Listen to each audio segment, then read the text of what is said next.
Metal Gear. One of my favorite series ever. I've gotta say, as much as I enjoy the gameplay, I like the story even more. So when I found my stack of World of Power books from when I was a kid, I'd say that the one I was most excited to revisit was the one based on Metal Gear. Series creator Hideo Kojima disowned the NES version of the game because it had several inconsistencies with his original vision on the MSX. You could say that the storyline in the US game was already way out of canon. Now add in an author that would come in and create a fleshed out story of the events of that canon, with probably little to no involvement from Konami. It's probably a mess, right? Well, let's check it out. Worlds of Power number 2, Metal Gear.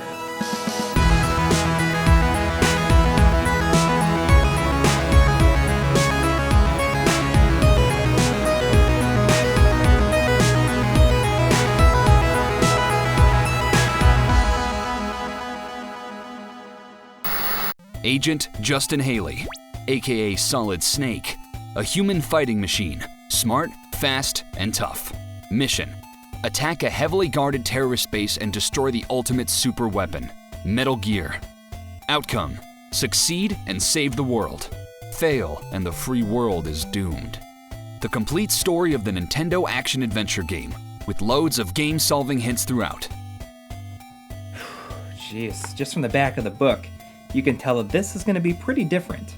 Sure, the mission is the same, but Solid Snake's name is Justin? Well, alright. But it gets worse. Turns out he's part of a covert operation team called, get this, the Snake Men. The Snake Men! Fortunately, the rest of the setup is taken straight out of the NES manual, and goes a bit like this. A terrorist named Colonel Vermin Katafi has taken control of a base called Outer Heaven somewhere in the jungle. He's also taken hostage a scientist named Dr. Petrovich, forcing him to build a super weapon called Metal Gear. As we know from the games, Snake's commanding officer on this mission was Big Boss, so it came as quite a surprise to me that Big Boss is not even present in the novel at all. Instead, Foxhound is run by Commander South and General West, who inform Snake of his mission. It's the biggest mission one man has ever been sent on. 15 good Snake men have already gone in, and not a single one has come back. We can't afford to lose the rest of the squad. We're counting on you and you alone. Yes, sir! Justin saluted snappily, turned on his heel, and marched out.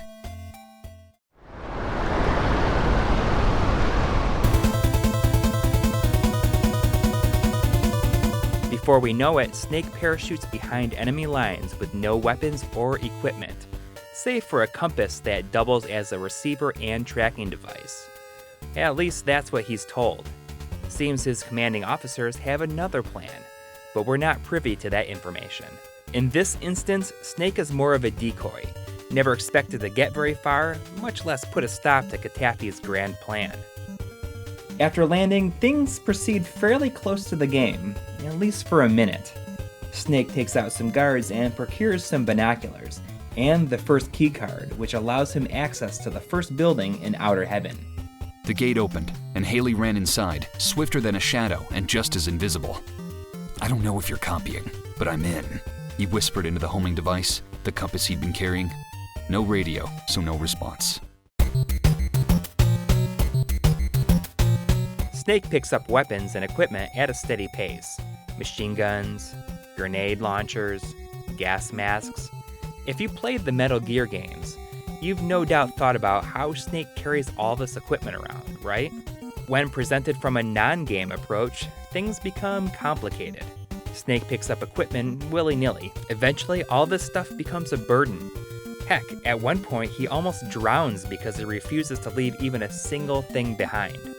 Despite being encumbered for most of the book, Snake always seems to slip away undetected. Occasionally, he does have to fight, but he always deals with enemies non-lethally. The shotgunner, the first boss from the game, is dispatched in such a way.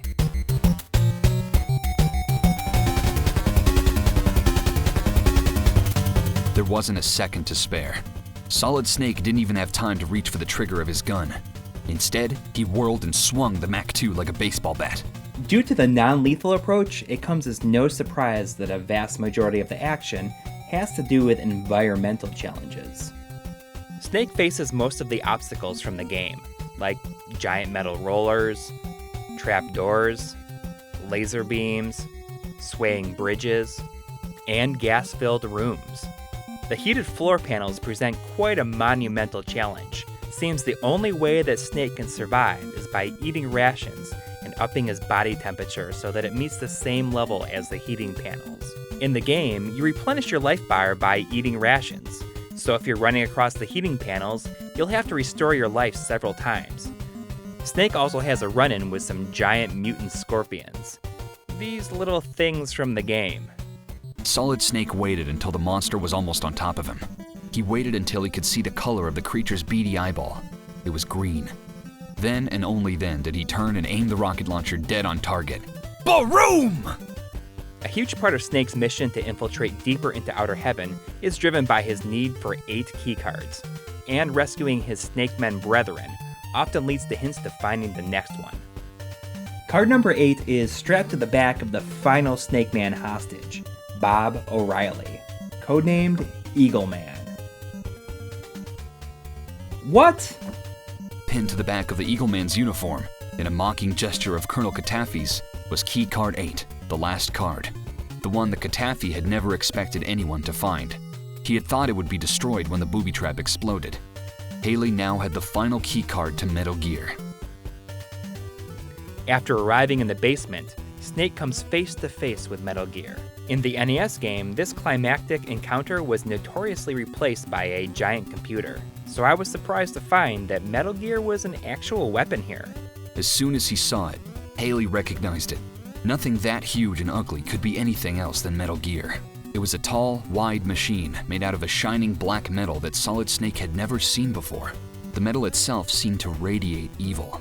Could this mysterious unknown metal be the source of Metal Gear's deadly power? Solid Snake and Catafy finally face off, one-on-one, as a timer counts down Metal Gear's attack on major cities across the globe. A knockout, drag-out fistfight that predictably ends with Snake victorious, and with said counter stopping with just 1 second remaining. As Foxhound blasts through the door, Colonel Catafy makes his escape in the ensuing chaos. In the doorway, Haley turned. He spoke very softly. "Wait for me, Catafy," he whispered. "I'll be back, so wait for me. You belong to me, and soon I'll be coming back to collect. Next time, you won't get away." He spoke very softly, but somehow, Solid Snake knew in his heart that hidden away somewhere, Colonel Catafy heard his words. It's interesting that the novelization sets up for a sequel that would never come, leaving plotlines hanging like the commander's hinted at secret plan. You could say that it's very Metal Gear of it. While the spirit of the game was ultimately there in this adaptation, even if unintentionally, it's nothing more than a random oddity at this point. But you know, perhaps it just might be a glimpse of what Metal Gear could become without Kojima at the helm.